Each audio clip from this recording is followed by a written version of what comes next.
when I lost everything, I find out myself. મેં બધું જ ગુમાવી દીધું અને ત્યારે મને હું મળી ગયો, હું મારા સુધી પહોંચી ગયો. જ્યારે બધું ખોવાઈ ગયું ત્યારે જમીનો, મકાન, ધંધા, વેપાર, ફેક્ટરીઓ ગઈ મારી. નુકસાન કશું બચ્યું નહીં. અને ત્યારે જ્યારે બધું હતું ત્યારે મારી પાસે સંબંધો જ સંબંધો, સગાઓ મિત્રો, ઓળખાણું જ ઓળખાણું. લોકોની વચ્ચે હું ઘેરાયેલો ને ઘેરાયેલો.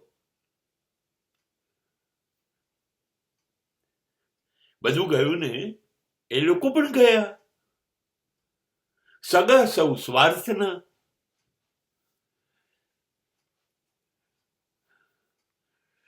ત્યારે તો મારી સત્તા ચાલતી હતી. હું કોર્પોરેટર હતો, વિધાનસભ્ય હતો, લોકસભામાં હતો, કઈનું કંઈક હતું. મારી પાસે સત્તા હતી, સમૃદ્ધિ હતી, સંપત્તિ હતી, ચારે બાજુ વાહ વાહ હતી, પ્રસિદ્ધિ બધું હતું ને. જ્યારે સંપત્તિ ગઈ, સમૃદ્ધિ ગઈ એટલે સંબંધો ગયા. સંપત્તિ ને સમૃદ્ધિ નથી, સંબંધો નથી, તો હવે સત્તા પણ નથી. તો હવે પ્રસિદ્ધિ કેવી રીતે? લોકપ્રિયતા ને તો બધું જો ઝાંઝવાના જેવું છે. ક્યારેક હોય, ક્યારેક ના હોય. એકલો પડી ગયો. મેળામાં હતો, ટોળામાં હતો, ભીડમાં હતો. બધી ભીડ, ટોળું એક પછી એક ઓસરતું ગયું.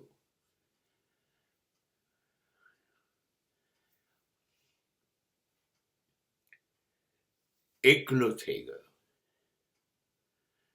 પાછો મારી પાસે આવી ગયો. હવે હું મને મળી ગયો. આ હું હતો એ મને હવે સમજાઈ ગયું. હું છું.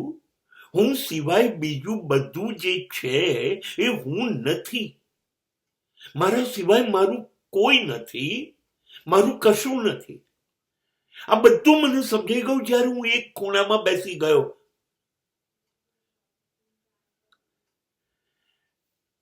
હું એકલો મારા માટે બચી ગયો કે ના બચી ગયો? પાછો હું ખોવાઈ ગયો તો આ બધાની વચ્ચે પાછો આવતો રહ્યો મારી પાસે. હવે મને બહુ જ ખુશી છે. કેમ ખબર છે? કેમ?